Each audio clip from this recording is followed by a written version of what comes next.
잘 오셨습니다. 오늘 요한복음 8장 12절 말씀에 기초해서 36번째 말씀을 여러분들께 나누도록 하겠습니다. 오늘 김종웅 장로님께서 출타를 마치시고 오셨는데 딱 뵙자마자 제가 인사드린 말씀이 제가 몇 년 만에 뵙습니까? 이렇게 인사드렸습니다. 오늘 옆에 계신 분들 보시면서 우리 몇 년 만에 보는 겁니까? 우리 인사 나누도록 하시죠. 몇 년 만에 뵙습니다. 잘 오셨습니다. 반갑습니다. 옆에 배우자 앉아있으니까 멋쩍으셔갖고 그러지 마시고요. 따뜻하게. 사실 저도 이렇게 인사시키는 게 상당히 어색한 사람입니다. 제가 교회 다닐 때 목사님들은 왜 저런 인사를 시키는가, 옆에 뻔히 모르는 사람이 앉아있으면 인사하기도 못하고 그래서 억지했던데 내가 목사하면 절대로 저걸 안 시킬 것이다 그랬는데 저도 어쩔 수 없이 하고 있네요.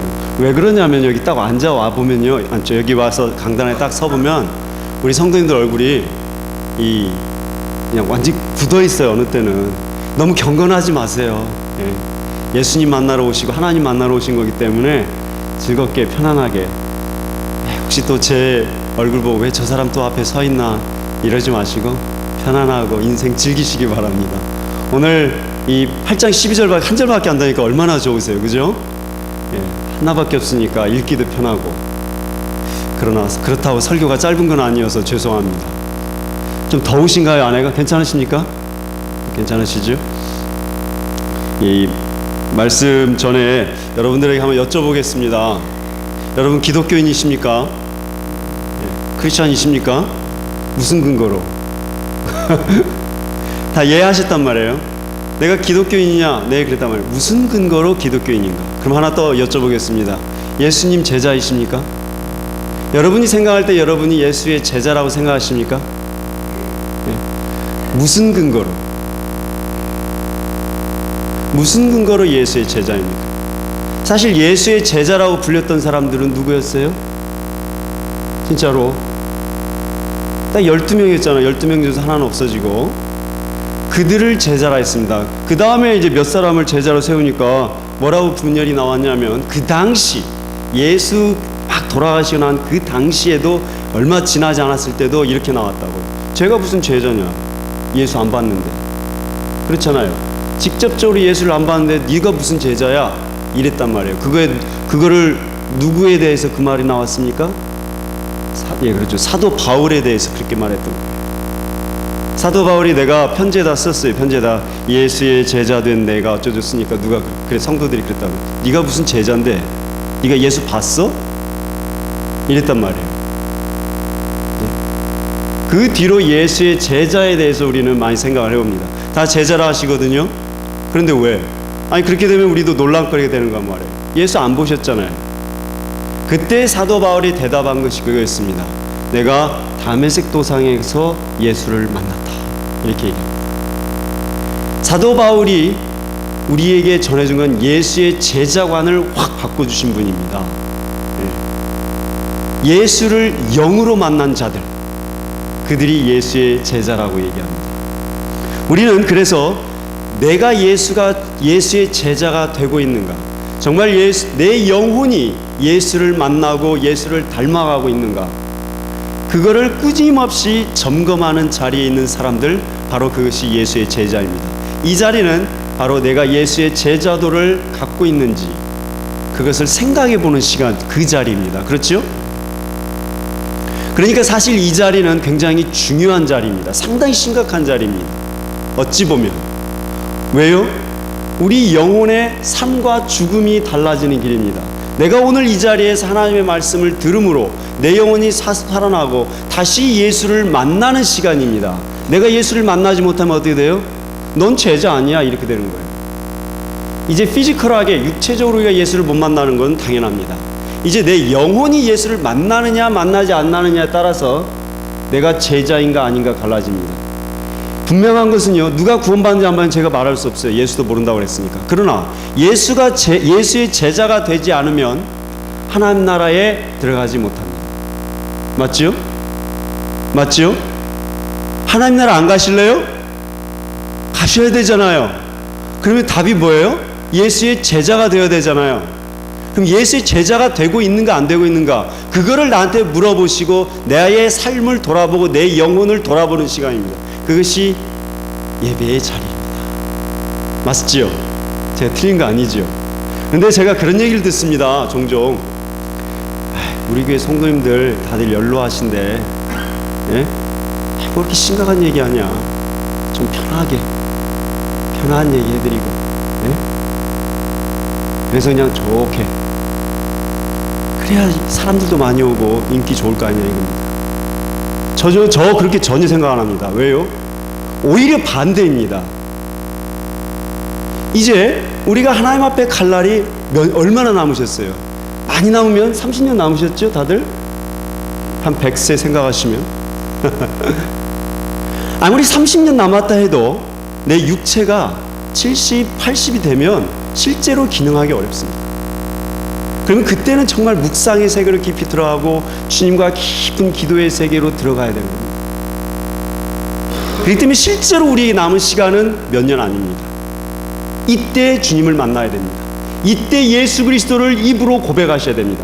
입으로 날마다 고백하고 계셔야 됩니다. 아무리 몇십 년간 신앙생활 했어도요, 예수 그리스도에 대한 고백이 내 교회에 습관화되어 있고 이 근저에 깔려 있지 않으면 죽음의 병상에서 여러분이 예수를 고백할지 안 할지 모릅니다. 진짜입니다. 제가 채플린을 했다고 해서 원목을 몇 년 해왔잖아요. 죽음의 병상에서 몸이 너무 괴롭잖아요. 아프잖아요. 뭐가 나오죠? 예수 고백하세요. 그랬더니 몰라 씨, 죽겠어, 의사 불러와. 이분들 오랜 신앙생활 하신 분들입니다.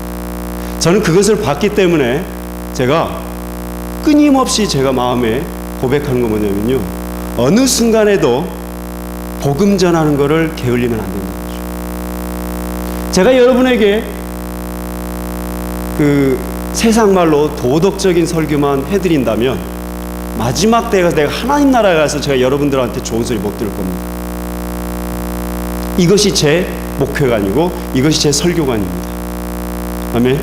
예. 아멘 안 하셔도 돼요. 저는 여러분에게 복음을 전해야 할 생명의 책임이 있는 자입니다. 그렇기 때문에 이 자리는 심각한 자리일 수 있고요, 이 자리는 기쁨의 자리가 될 수 있는 것입니다. 왜? 이 말씀을 통해서 내가 예수 그리스도를 만나면 은혜의 자리요, 기쁨의 자리요, 할렐루야 아멘이 되는 것입니다. 만약에 그렇지 않으면 아이 저 인간 또 심각한 소리 하고 있네, 이렇게 끝나는 것입니다. 이것이 예배의 자리입니다. 이것이 예배의 갈림길입니다.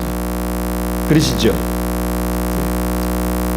저는 이 시간에 여러분을 예수 그리스도의 제자의 자리로 끌고 가야 하는 것입니다.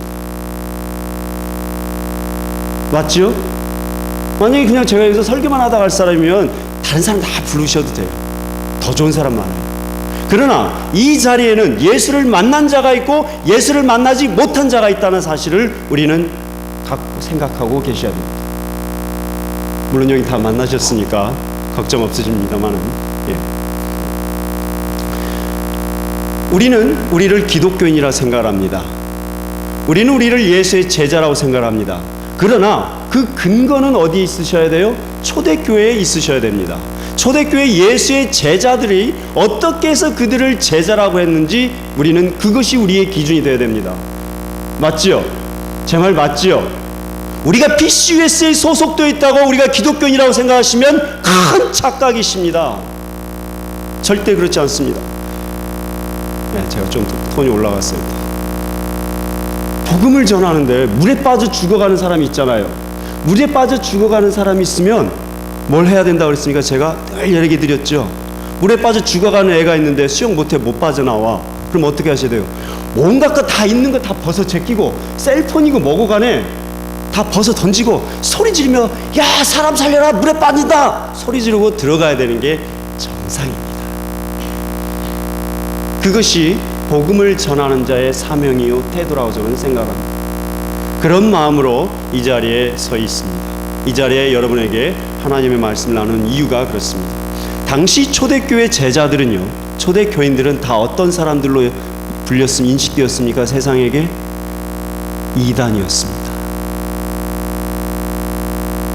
초대교회 예수의 제자들이라고 말했던 사람들은 다 교회 올 때 뭘 각오하고 왔어요?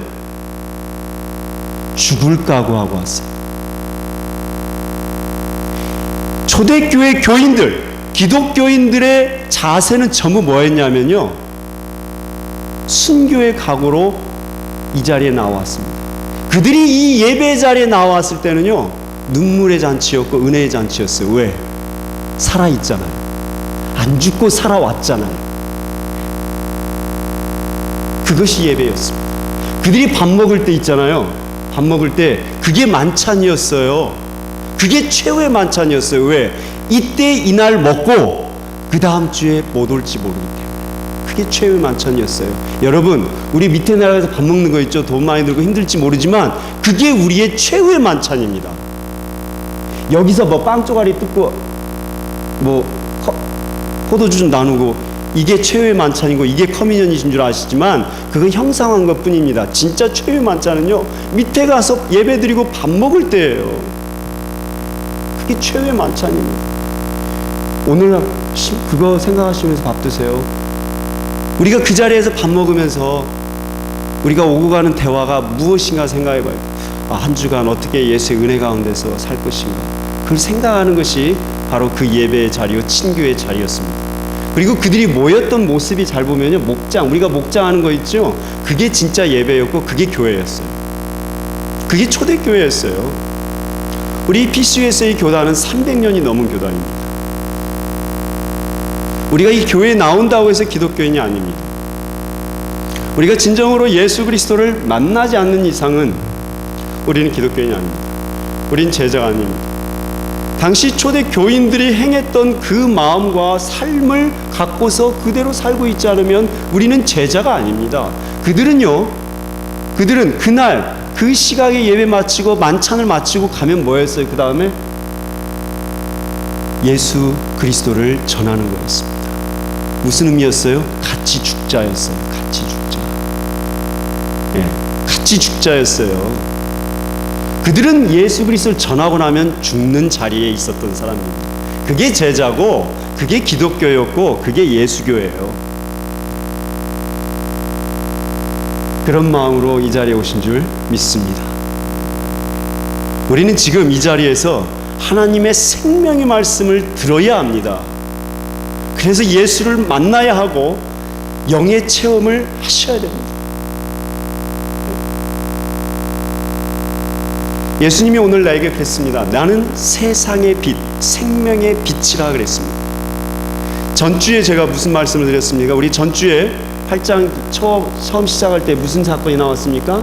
가늠하다 잡힌 여인을 바리새인과 서기관들이 머리채를 끝잡고 질질질 끌고 왔던 겁니다. 옷은 다 벗겨져 있고 그런 상태로 왔습니다. 그 사건을 우리가 살펴봤습니다. 학자들마다 요 가늠한 여인 사건은 요한복음 내에 원전에는 없었던 것이라 이렇게 얘기하는 사람도 있습니다. 그러나 사실은 이 요한복음 사건이 가늠한 여인의 사건이 요한복음 내에서 굉장히 중요한 의미를 차지합니다. 저는 사도 요한이 의도적으로 이 부분을 삽입을 했다고 생각합니다. 왜 그러냐면요, 지금 어느 명절이 어느 때라고 그랬습니까? 시기가 초막절이잖아요. 초막절 지지난주째 여인 사건 전에 초막절에 어떤 의식이 이루어진다 그랬습니까?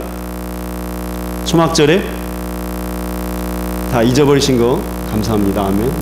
안 잊어버리셨겠죠? 물 깃는 생수 의식을 한다 그랬습니다. 실로암 물에서 제사장이 금주전자를에다가 물 한 바가지 떠가지고 와가지고 성전 앞에서 이렇게 번제단 앞에 부으면서 예식을 한다 그랬습니다. 그때 버드나무 가지를 이렇게 들고 이렇게 흔들면서 한 바퀴 돈다 그랬습니다. 왜 그랬습니까? 물이 없는 인생들, 바싹 마른 인생들을 표현한다 그랬습니다. 그런데 그것만 있는 게 아니고요, 이 성전이 제사장들이 있고 여인의 뜰이 있고 그다음에 이방인의 뜰이 이렇게 그 당시 이렇게 종류별로 나눠져 있었거든요. 이 지성소에서 멀어지면서. 근데 그 여인의 뜰에 뭐가 있었냐면요, 횃불이 이렇게 서 있었습니다. 높이 횃불이. 그래서 초막절 기간 내내 성전의 여인의 뜰에 이 횃불이 이렇게 밝혀져 있었습니다. 그러니까 말하자면요, 요 성전이 있으면 요 성전 저 라비 쪽에 횃불이 높게 하나 서 있다고 생각하시면 됩니다. 왜 횃불 의식을 했습니까? 이게 초막절을 배경으로 하고 있습니다. 초막절에는 뭘 한다고 그랬습니까? 초막절은 하나님께서 이스라엘 민족을 광야에서 40년 동안 인도하신 그 광야에서 은혜를 기억하는 예식입니다. 그게 초막절이라고 그랬습니다. 그럼 초막절 때 광야에서 그들이 두 가지를 하나님 앞에 받고 있었죠. 첫 번째 뭐였습니까? 구름 기둥, 그 다음에 불 기둥이었습니다. 그렇죠? 구름 기둥은 물이었고 불 기둥은 불이었습니다. 물과 불로 하나님께서 이스라엘 백성을 지키신 것을 기억하여서 초막절 때 생수의식, 물을 뜨고 그 다음에 횃불을 밝혀놓는 것입니다. 여인의 뜰에서 횃불을 밝혀놓고 있었습니다. 배경이 이해되시죠? 그런데 지금 그 여인의 뜰에서 무엇이 이루어지고 있습니까? 하나님의 말씀을 끊임없이 연구하고 적용해야 될 그 서기관들이 간음하던 여인을 데려와서 그 여인을 정죄하는 사건이 벌어진 겁니다. 그 땅에서 횃불을 밝혀야 할 이들이 그 땅에서 같은 여인의 뜰에서 여인을 정죄하고 짓밟고 돌로 쳐 죽이려 하는 그런 상황 속에서 지금 예수님이 얘기를 하고 있는 내용입니다. 그래서 예수님이 어떻게 얘기했어요? 죄 없는 자가 다 돌로 쳐라. 그러니까 나이 먹은 사람들부터 먼저 다 떠났더라. 그렇게 기록을 했었죠. 그래서 나이 먹은 사람도 먼저 다 떠났어요. 그리고 나서 아무도 없어서 예수님이 여인을 정죄하지 않고 보내신 내용입니다. 자, 근데 여기에서 주목해야 될 거는요, 남자들이 다 돌을 하나둘 다 돌을 버리고 여자한테 돌을 던져서 죽이려던 그 돌을 다 내려놓고 사람들이 다 떠나가잖아요. 그때 제가 말씀드렸던 그렇습니다. 예수 그리스도가 빛이신 거를 예수 그리스도가 그렇게 얘기하셨을 때에 그들은 알았기 때문에, 자기들이 죄인인 줄 알았기 때문에 떠났다면 진짜라면 예수에게로 나와서 그 죄를 회개하고 예수를 만났어야 합니다. 그런데 지금 이들은 다 돌을 버리고 다 예수를 떠나가고 있는 과정입니다. 그 여인의 뜰에서 다 나가고 있어요. 그러자 예수님께서 그 뒷모습을 향해서 또 주변에 둘러서 있던 사람들을 향해서 얘기하신 내용입니다. 나는 세상의 빛이요 생명의 빛이니 나에게 오는 자는 생명의 빛을 얻으리라. 근데 그 중간에 예수님이 이렇게 말씀하십니다. 어둠에 다니지 않고, 이렇게 얘기합니다. 어둠에 다니지 않고 생명의 빛으로 나올 것이다, 이렇게 얘기를 하고 있습니다. 어둠에 다닌다는 무슨 얘기입니까? 지금 저들이 다시 뒤돌아서서 떠나가는 모습이 죄의 세계로 다시 들어가는 모습입니다. 예수님은 여기 계시는데 다시 예수를 등지고, 예수가 그렇게 말을 했잖아요. 그래서 자기들이 죄인인 줄 알았잖아요. 근데 예수에게로 나오지 않습니다. 그리고 예수를 등지고 떠나가니까 그들을 향하여 예수님께서 말씀하십니다. 나는 세상의 빛이니 나를 따르는 자는, 너희들이 나를 버리고 가잖아요. 그렇기 때문에 나를 따르는 자는 어둠에 다니지 않고 생명을 얻으리라, 이 얘기를 하고 있습니다. 어둠에 다니고 있습니다. 저들이 지금 예수를 떠나서 예수를 만나지 않고 다니는 자들, 어둠에 다니고 있는 자들입니다. 어둠에 다닌다는 건 무슨 얘기입니까? 죄 속에서, 자기 죄 속에서 자기 죄를 먹고 사는 자들, 얼마나 무서운 말인지 아시겠습니까? 예수 그리스도가 저들을 향하여서 하신 말씀이 그렇습니다. 어둠으로 나아가지 마라. 이들이 얼마나 어둠의 삶을 살았는지 지금 아시잖아요. 자신의 권력과 지위를 이용해서 사람들을 끌고 다니면서 그 간음하던 여인 붙잡아가지고 말이죠, 돌로 쳐 죽이려 하고, 이런 사람들이었습니다. 이들이 왜 이랬을까요?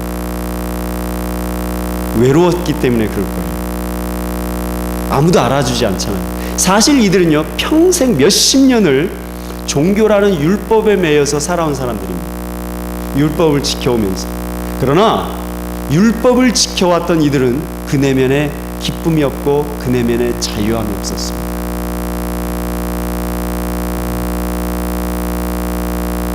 유대인들이 율법 잘 지키니까 잘 살 것 같죠? 절대 그렇지 않습니다. 유대인들 분파도 많고 제가 말씀드린 유대인 것들은 전부 다 이렇게 정통 유대교들이고요. 거기서 벗어나서 떠나는 사람 무척 많습니다. 왜? 정통 유대교의 한계를 보기 때문에. 그들은 13살, 15살 성인식 하고 나면 다 떠납니다. 그래서 유대 청소년들의 문제가 많습니다. 저희도 문제가 많지만 그들도 마찬가지입니다. 왜? 생명의 은혜 없이 율법만 붙들고 살았던 삶입니다. 근데 그거를 평생 업으로 살아왔던 서기관들, 바리새인들 얼마나 그 내면이 메말라 있겠어요. 그러니까 사람이 주변에 은혜도 없고 사람이 붙질 않죠. 그러니까 외롭죠. 그러니까 이제 점점 죽음에 대한 두려움은 계속 들어오고. 그러니까 자꾸만 그러다가 예수가 나타났는데 인기가 많아요. 그러니까 예수를 시기하고 질투하면서 결국은 예수를 죽이는 데까지 이르게 됩니다. 하지만 생각해보세요. 예수를 죽였다고 복음이 거기서 끝났어요? 십자가가 2000년 뒤까지, 오늘 우리에게까지 이어져 오고 있지 않습니까? 진리는 못 속입니다. 결코 어둠은 빛을 이기지 못합니다. 결코 어둠의 세력은 빛의 세력을 이길 수 없습니다. 이거는 만고불변의 진리입니다. 오늘 우리가 살아가는 지구상에서 빛이 하나도 없는 세계가 있습니다. 하나도 빛이 들어가지 않는 세계. 거기가 어디일까요? 네? 비무장지대입니다. 그게 한반도에 있어요. 비무장지대. 일반인들은 제가 말씀드린 비무장지대 하면 사진으로 방송으로 봐서 그걸 연상하시는데, 실제 일반인들은 들어갈 수 없는 비무장지대는요, 들어가 보시면 정말 빛이 없습니다. 반세기 넘게 아무도 없었고 문명시설이 없었고, 그렇기 때문에 거기를 딱 통문을 열고 딱 들어가면 어떤 느낌이 드냐면, 이게 아무리 건장한 사내들도요 뒤에 등골이 쫙 소름이 돋습니다. 얼마나 어두운지. 거기를 이제 수색하고 다니고 이러지 않습니까? 그러니까 잘못해서 북한 접경까지 가요. 사실 우리 수색대가, 우리 군사들이 워낙 안 보이니까. 여기 미국의 모하비 사막, 이런 사막들 지나가면 빛이 없고, 그러니까 이게 어둡다고 하잖아요. 그러나 사실은 전기 문명이었고, 그래서 반사가 되고 하기 때문에 조금의 빛이라도 있는데 그런 거하고 관련 없습니다. 거기는 진짜 없기 때문에 얼마나 어두운지 정말 칠흑 같습니다. 칠흑이라는 게 느껴져요. 그래서 거기를 움직이고 다닐 때는 군대 다녀오시면 그 철모 뒤에 다 인식표가 붙어 있습니다. 계급마다 다 다르게. 하이버라고 하죠. 하이버 뒤에 인식표가 다 붙어 있습니다. 근데 그게 야광입니다. 계급마다. 근데 거기 들어갔을 때는요, 다른 거 보면 안 됩니다.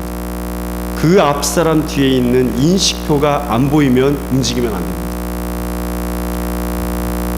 그게 안 보이면 바로 그 자리에서 죽게 되기 때문에, 이탈하게 되면 바로 지뢰밭으로 들어가기 때문에, 그리고 거기로 지뢰밭이 없다 하더라도 거기로 들어가면 찾아 나오기 힘듭니다. 그러다 보니 이제 북한 쪽으로 넘어가게 되고 이렇게 되는데, 근데 저는 그거 압니다. 빛이 어둠을 이기지 못한다는 걸 그걸 통해 체험을 했습니다. 그 조그만하거든요. 적에게 발각 안 되려고 요만합니다. 엄지손가락 정도 되나? 그것이 그 진짜 어두운 곳에, 빛이 없는 곳에 들어가면 그것이, 그 조그만 빛이 생명의 빛이 됩니다. 우리 같이 밤에도 별이 있고 빛이 있는 곳에서는 그 빛이 어둠을 이긴다는 사실을 실감을 못 하시겠지만, 정말 작은 불빛 하나가 어둠을 이깁니다. 아무리 어둠이 세상을 덮고 있어도요, 빛이신 예수님 하나를 붙들고 있으면 결코 무너지지 않고, 결코 실패하지 않습니다. 결코 죽음이 두렵지 않습니다. 죽음이 두려우세요? 그렇지 않습니다. 우리가 생명을 맛보지 않았기 때문에 죽음이 두려운 것입니다. 하나님 나라의 세계를 체험을 하지 않았기 때문에 이 땅에서 죽지 않으려고 발버둥치고 이 땅에서 살기 위해서 애를 쓰는 것입니다. 하나님 나라 빨리 가면 좋죠. 그것이 바로 우리 속에 어떤 어려움이 있고, 우리 속에 아무리 죄의 어둠이 있어도 생명의 빛 되신 예수님을 만나면 그것이 아무것도 아니라는 것입니다. 내 속에 빛 되신 예수 그리스도가 내주하셨는가? 내가 예수 그리스도의 빛을 만나는가? 내가 예수 그리스도 생명의 빛을 만나는가? 그거를 물어보셔야 할 시점에 우리는 와 있습니다. 그 예수가, 생명의 빛 되신 예수가 우리 곁에 있습니다. 예수 그리스도가 생명이 되셔서 빛이 되셔서 내게 오셨습니다. 그리고 내 마음의 문을 두드리고 계십니다. 문 여시겠습니까? 그 예수를 영접하시겠습니까?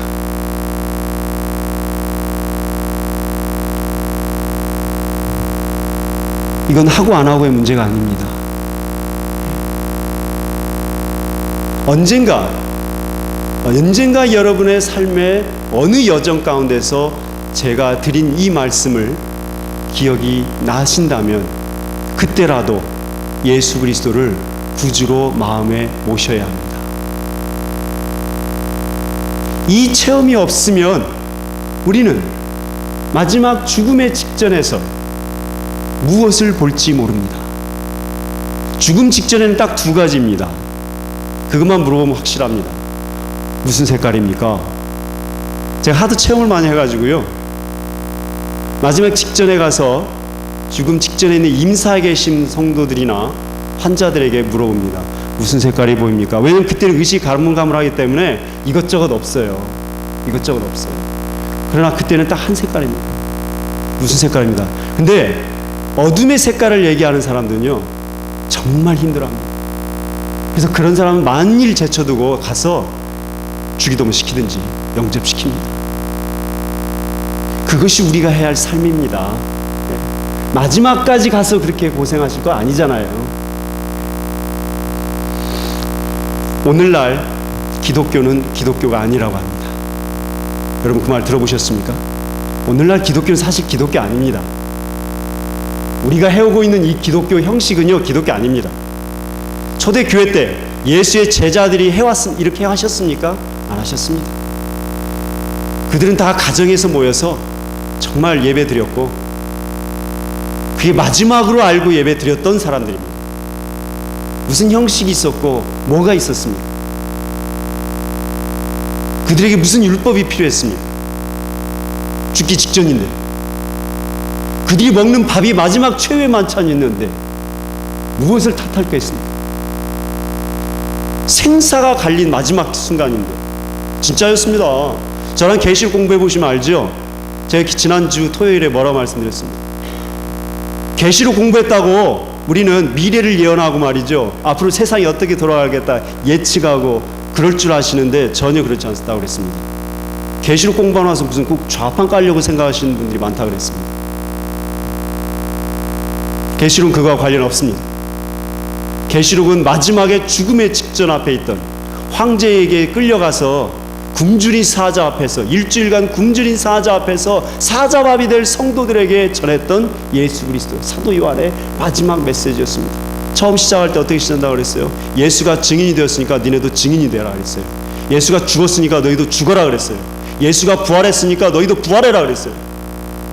사도 요한이 7교회 성도들에게 보냈던 메시지는 무엇이었습니까? 끝까지 죽어라 했습니다. 끝까지 변하지 말고 죽어라 그랬어요. 그것이 기독교입니다. 거기에 대답하실 수 있으세요? 죽음이 두려우셔서 다시 돌아가실래요? 이것이 오늘 저의 메시지입니다. 여러분의 마음을 불편하게 했다면 죄송합니다. 그러나 마지막 때에 가서 하나님 나라에 가서 저한테 고맙다고 하실지 모릅니다. 고맙다고 하셔야 돼요. 하나님 나라 가셔서 다 저랑 같이 가서 하나님 나라 가실 거지요? 아멘 안 하시는 분 계시나? 오늘날 기독교는 기독교가 아닙니다. 예? 초대교회 성도들이 살아갔던 삶을 기억해 주시기 바랍니다. 그들이 드렸던 예배를 기억해 주시기 바랍니다. 그들이 드렸던 만찬을 기억해 주시기 바랍니다. 그것이 예배이고요, 그것이 기독교고요, 그것이 신자고, 그것이 내가 살아가야 할, 이 땅에서 살아가야 할, 2000년 뒤에 내가 살아가야 할 삶입니다. 우리는 교단에 들어와 있으니까 우리가 교회인 것 같지요. 버리세요. 그 생각들로 인해서 우리가 구원을 이루지 못하는지 모릅니다. 오늘날 기독교는 기독교가 아닙니다. 오늘날 예배는 진정한 예배가 아닙니다. 내가 하나님을 만나지 못하면 그건 예배가 아닌 거예요. 내가 지난 일주일간 살았던 삶을 하나님 앞에서 회개하고 내가 하나님 진짜로 제대로 살았는가, 그거를 하나님 앞에서 회개하며 그 은혜를, 하나님의 은혜를, 회개를 통해서 하나님의 은혜를 누리셔야 됩니다. 제가 여러분에게 드리는 은혜나 제가 여러분의 감정을 시원하게 해드리는 거, 그거 얼마나 가겠어요? 이 자리 나가면서 끝나요. 그러나 나의 죄를 회개하고 그 은혜, 그 나의 죄를 사해 주신 그 하나님의 은혜를 누렸을 때에는 그것이 일주일간 갈지 몰라요. 예배는 그런 겁니다. 예배는 하나님 앞에서, 하나님의 앞에 와서 나의 죄를 회개하고 내가 하나님 진정으로 예수의 제자답게 초대교회 교인들처럼 살았는가 돌아보고, 못 살았으면 하나님 앞에서 회개하고 눈물로 회개하고 다시 하나님을 만나고, 하나님 그 은혜 주십시오, 하나님 용서해 주십시오, 그 은혜를 붙잡고 나가시는 겁니다.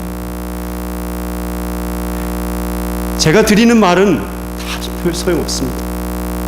그렇기 때문에 여러분, 이 자리에서 성령의 은혜를 체험하도록 여러분께 제가 간구하는 것이고 부탁을 드리는 것입니다.